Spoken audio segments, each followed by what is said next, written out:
Pour yourself a cold one. Strike 'em, huh? And listen to Ross Tucker break down the top college prospects on another tasty edition of the College Draft. Yeah, it is Daddy Soda time here on the College Draft Podcast, of course, presented by DraftKings Sportsbook, which is where you should take all of Emory's bets and place your own. Emory Hunt, of course, the star of this show, at F-Ball Game Plan on Twitter, Football Game Plan on YouTube, the best draft guide of which I'm aware, footballgameplan.com/2022 draft guide, and the widest breadth of knowledge of any college football expert that I'm aware of. Saying that right now. I mean, when you combine the Power Five, the Group of Five, and especially the FCS. I don't know anybody that knows the FCS as well as Emory. And then the other leagues. It is absolutely incredible, and it is our honor and privilege to have him as the co-host on the College Draft Podcast every week. The show that's 3 shows in one. We get you up to date on the college football stuff. We get you up to date on the best prospects for the NFL draft, and we pick these games against the spread. I'm Ross Tucker, former NFL offensive lineman, 5 teams, 7 years, at Ross Tucker NFL on social, at Ross Tucker Pod is where all of our stuff is. And of course, youtube.com/Ross Tucker NFL. If you want to watch Emory in the background, he's got that sweet number 26 jersey. Were you the 26. original Saquon, Emory? I am the original Saquon. I wish. I like it. I like it. All right. So I do have to ask you a couple of things before we get into these games. College football playoff. Alabama, Cincinnati, Georgia, Michigan. Kind of hard to have any complaints about it, right? You know, on some level, the committee kind of lucked out that it worked out pretty cleanly for them. Yeah, absolutely. Especially when you look at how they ranked. You could make an argument that Michigan should be number 1 and Alabama should be number 2, or so on and so forth, but the matchups will still be the same. They want to avoid the rematch right away and hopefully getting a rematch in a championship game. But we have 2 intriguing matchups in the college football playoff, and I'm excited to see it play out because I think it's going to be a lot more intriguing and closer than people think. Yeah, I agree. I guess I haven't even seen the spreads yet. We'll get into that over the next couple of weeks, but I'm assuming Georgia and Bama are favored by a healthy amount. Bama is a 13.5-point favorite over Cincinnati, which to me, Cincinnati is playing the role of the Utah Utes back when Utah was doing their thing as a G5 opponent. I think 13.5 is too high. And I feel like Georgia, I found, was 6.5-point favorites over Michigan, which I feel is too high. So I'm excited to see these 2 matchups. You know, Emory, what would have happened if Alabama lost to Auburn? Whew. I think they'd still be in. I think they'd be the 4. I think if they lost to Auburn and beat Georgia, yeah. Same way. Yeah, they beat Georgia by the same amount. I think it would be Michigan 1, Georgia, I don't know, Cincinnati 2, Georgia 3, Bama 4, maybe? I don't know. They would have found a way to not get Georgia and Bama again. Or the interesting debate would have been, do you put the 1-loss Notre Dame team in over a 2-loss Bama, even though they're SEC champs? I think Bama still would have beaten out Notre Dame in that scenario. Yeah, boy, that's interesting. What about the Heisman finalists, Emory? That got announced last night. It's Kenny Pickett from Pitt. It is Aiden Hutchinson from Michigan. And then the quarterbacks that we kind of thought would end up being there, C.J. Stroud, Ohio State, and Bryce Young, Alabama. I think it's a 2-man race. I think it's going to be between Bryce Young and Kenny Pickett. You know, Pickett has the phenomenal numbers. He's broken Dan Marino's record. So you have to think that he's number 2. Stroud, to me, because they lost that game against Michigan, is probably going to end up being third, and we know a defensive player is going to be fourth. And it's funny they went Hutchinson instead of Will Anderson. Yeah, I feel like Anderson has been more consistent in terms of wild plays, but Hutchinson has been fantastic. So I think that's going to be the fourth, rated Heisman finalist right there. But I feel like it's a two-man race. And I would probably lean Pickett has a legit shot, but it's hard for people to ignore Bama bias. But Pickett is quietly had a really good year. I'm surprised to see they cut it off at 4. I thought maybe Bailey Zapp would have gotten in because of the ridiculous numbers at Western Kentucky. Had Stetson Bennett in Georgia beaten Alabama, Bennett probably would have been invited there just as a kudos to a good year with the #1 quarterback on the #1 team. So I think it's going to be closer than people think between Pickett and Bryce Young. Yeah, I think Bryce Young's going to win it. I think the throw against Auburn, winning the SEC championship the way they did, my guess is it will be Bryce Young. Speaking of picks, PicksWise is the #1 free app for football picks, odds, and analysis.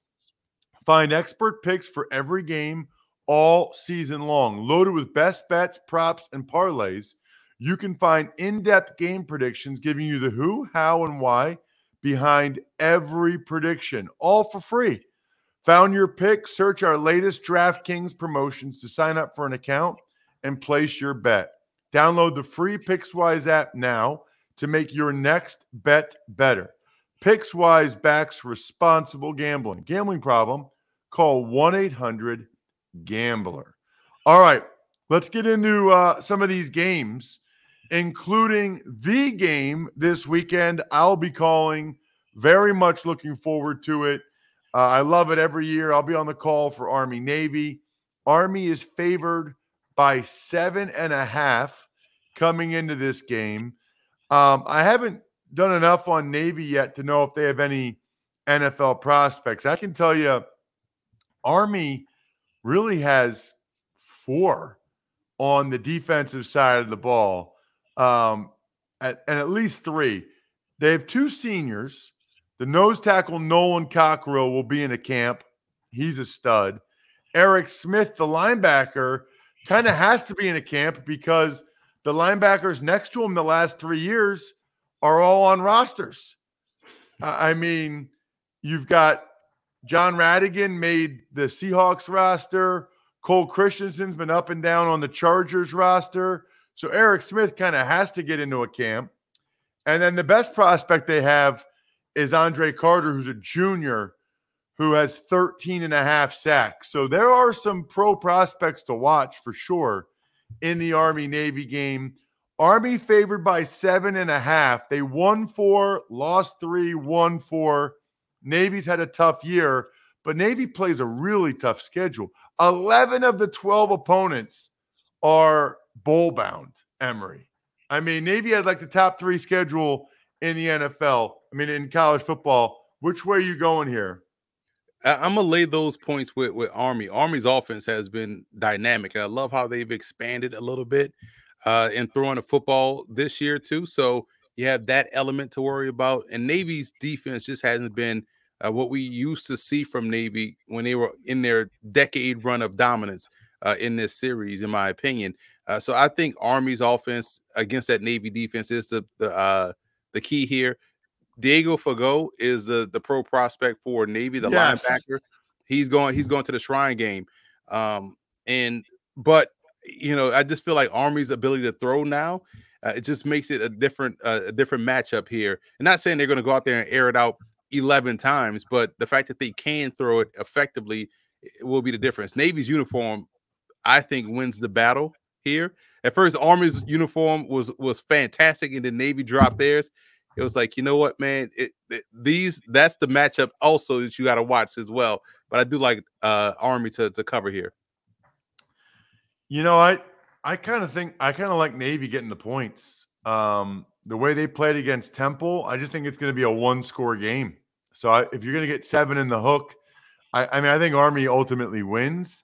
They've been so good winning close games under Jeff Monken, but I do like getting 7 in the hook with Navy. Speaking of 7 in the hook, Emory, we got South Dakota State at Villanova, two really talented teams at the FCS level as the FCS playoffs roll along. San Diego State has a quarterback, Chris Aludicum, but that running back, Pierre Strong, I've seen him a couple times. He is a stud.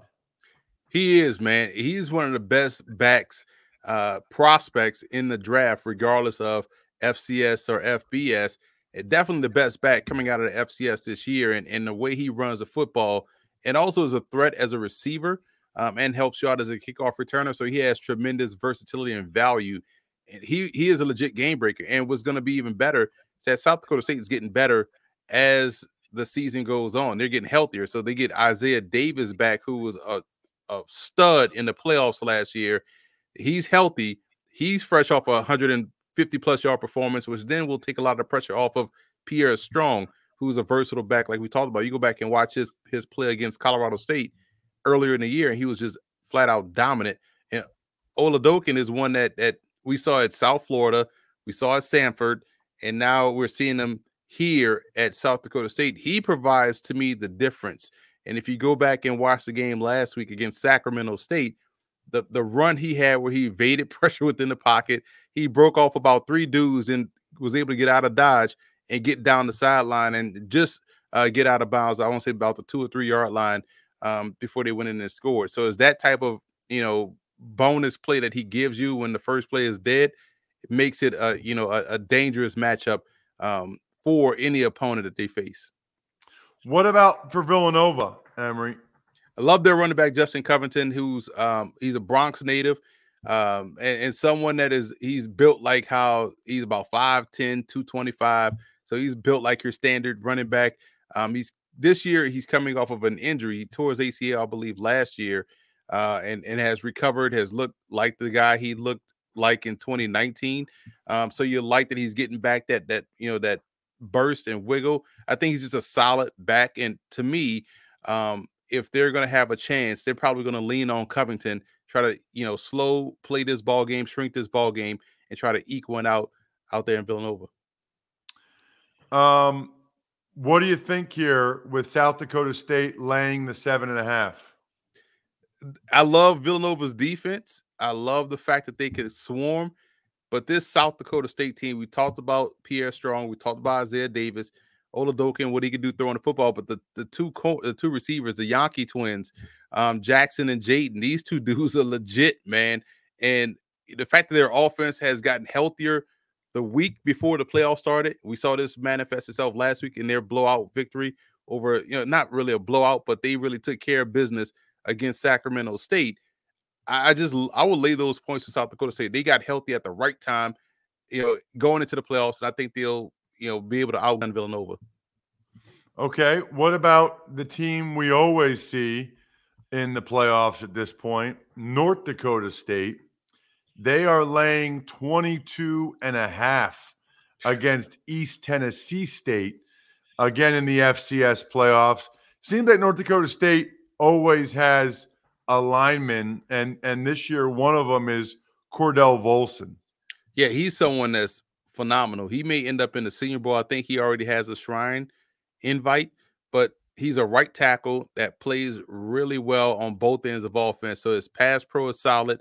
In the run game, it speaks for itself. If you're on the right side, you better be good in the run game. But his pass pro as a right tackle, which is something that was impressive to me. He's patient with his punch, doesn't overextend. He's going to be able to play the hands or play the piano, as they like to say, really well. All those coaching cliches you want to say for an offensive lineman, he has that, but is also very good in the run game, which is the staple for North Dakota State. Yeah, it is. And then they got the running back. Is it Quay Holmes for East Tennessee State? Quay Holmes reminds me a lot of Arian Foster and how patient, how smooth he is. He's a big back. He's 6'1", 216, and they run the heck out of the football at East Tennessee State. So it's going to be a strength versus strength battle here. Both teams can run the football, but Quay Holmes, also someone that has a background in returning kickoffs, also can catch the football out of the backfield rather well. He is the straw that stirs the drink there. They have 2 backs. The second back really, he's just as good too. He nearly went over 1,000 yards.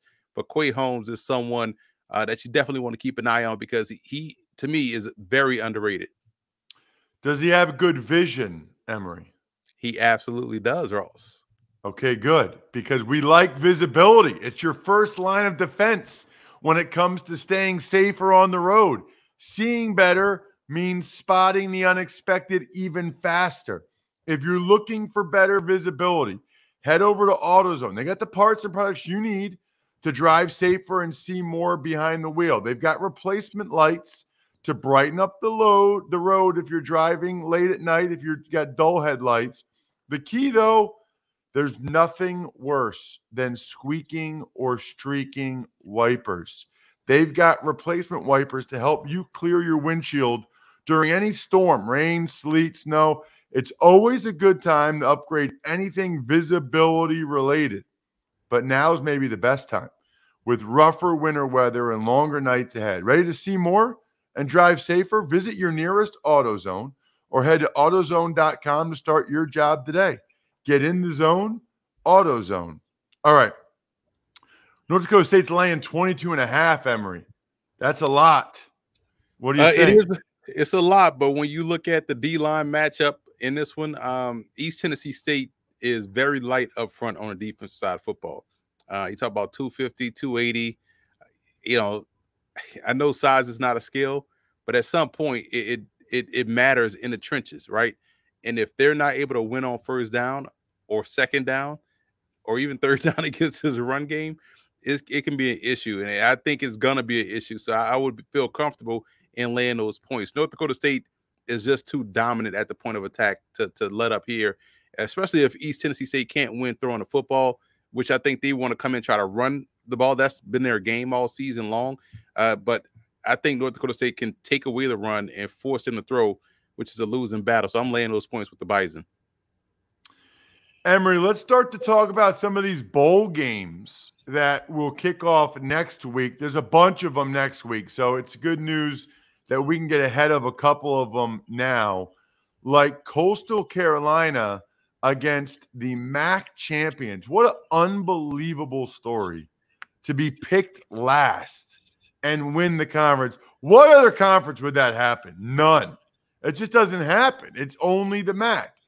Coastal Carolina against Northern Illinois. Coastal's favored by 10.5. That is a lot. The Northern Illinois disrespect continues.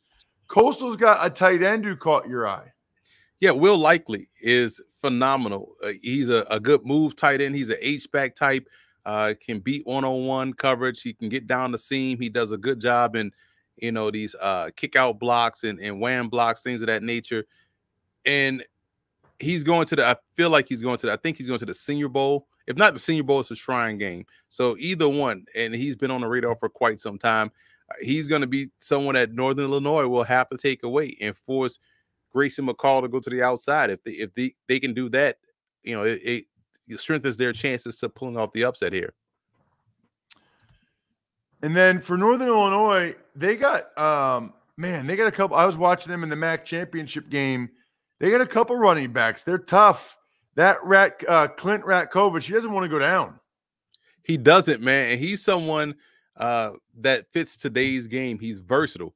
You see him as a runner. You see him as a blocker. You see him run routes, kind of like Will Likely as that H-back, that detached tight end. And seeing him just find ways to make plays. And he has a good burst, too. Someone you could trust handing the football to in short yardage goal line situation. And you watch him at Northern Illinois and you go back and watch him at Western Illinois, and he's done the same thing with that Leatherneck football program. So he is someone that has been consistent in his trajectory. He's been utilized the same way, both at Western and Northern Illinois. And so to me, when you have that versatile skill set, that could be a blocker, a receiver, a runner, you're definitely going to catch a lot of eyes as a pro prospect. All right, Coastal's laying 10.5. Feels like a big number. I don't know, man. I'm a little surprised by that one. Are you surprised? I mean, Northern Illinois, all they do is win. I'm not surprised. I feel like the national conversation around Coastal has just fallen off the cliff after they lost that one game. They still finished 10-2 on the year, and they still have an explosive offense and a defense that's really good up front. So I think they just are the better football team. They got better quarterback play, in my opinion. I know Lombardi has played well for Northern Illinois, but McCall is a different animal, dual threat type guy that could work touchdown to check down the passing game. I'm laying those points with Coastal. Wow. Man, I'm taking the points with Northern Illinois. We'll see. Maybe I don't know what I'm talking about, but they're the MAC champs for a reason, and they're getting 10.5. All right. Speaking of the odds, overcoming the odds, rewriting the playbook, delivering under pressure, the MVPs of small business lead their teams to victory all year long. Visa is proud to provide playmakers everywhere with more tools to help grow their business and help them achieve even greater success. Because the more people we can empower, the more we all win. Visa, a network working for everyone. All right. Toledo against Middle Tennessee State. Now, this is cool because, first of all, Toledo's favored by 10.5. Secondly, I've seen both these teams. Now, Middle Tennessee State was last year, but I've seen these players that we're going to feature. Toledo cornerback Samuel Womack, I believe, led the MAC in passes defense 3 straight years, which is pretty incredible. And then Middle Tennessee State safety Reed Blankenship, they were loving him last year. He was a pro prospect last year. He's been there forever. Why don't we start with Womack? Yeah, and Womack, you would think quarterbacks would learn to stop trying to test him, right? If he's constantly breaking up these passes. But that's what I love about him, his active hands. You'll see him be patient. Once the ball is in the air, he doesn't panic, and he'll watch the eyes and watch the hands of the receiver and is able to play through that without interfering. And so when you have a cornerback that can do that, you can trust him on the outside. I think he's better on the outside. People will look at his size and say, oh, he's a slot corner. Now, I think he can hold his own as an outside corner. Because of his ability to play the football. I think he is a solid cornerback prospect. Quarterbacks that really need to learn their lesson and stop testing him. Yeah, he's impressive. I'll say this. I thought Toledo might have been the most talented MAC team I saw this year. They got a lot of good players. I mean, they got a bunch backs are good. Yeah, they are good. Tyson Anderson. They got some D linemen. I mean, they've got back in the backfield is legit. Yeah, they do a good job recruiting there. All right, what about Reed Blankenship at Middle Tennessee State? He was someone that decided to come back. I thought he was off to the NFL draft last year, and was able to come back. And he is a top down type safety. When he's coming downhill in the alley, forget about it. He's making that tackle. He's closing on the receiver to separate man from ball. I think his acceleration is really good at the position. He gives them a chance to be successful defensively, and I feel like he came back. He was injured. I believe last year, so he came back to really boost his stock, and I think he's done well. He's already got his Shrine Game invite also. All right, with Toledo being favored by 10.5, what are you thinking here? I love the Rockets, man. You just talked about they're a talented football team on both sides of football. And they can run the ball. And Middle Tennessee's defense, sans Reed Blankenship, struggles to stop anybody. And to me, this will be a track meet for Toledo. And I feel like they have a better defense to slow down Middle Tennessee's offense. So I'm laying those points with the Rockets. Okay. Emory, before I forget, we're having some guys declare for the NFL draft. We're having guys say they're not going to play in the bowl game. What are your thoughts on that? Any problem with it whatsoever? I'm sure there's going to be a lot more that come out over the next week or so. Not a problem with the bowl game opt-outs. If you know you're going to the NFL and it makes business sense to not put that extra game on your body, totally agree with you on that. That's something that, that's a long-term decision. So if you're not in the playoffs, I get it. So I'm not upset about that. The transfers are unique because I feel like, we still have so many guys just sitting in, transfer purgatory, not knowing what's going on. And it kind of puts a damper on the high school recruiting because now these high school seniors may get pushed out of the way for these guys that got experience. You can understand it from a coach's standpoint. Well, let me get some guys that got game experience over, a high school guy that I have to really hope can be good and develop at the collegiate level.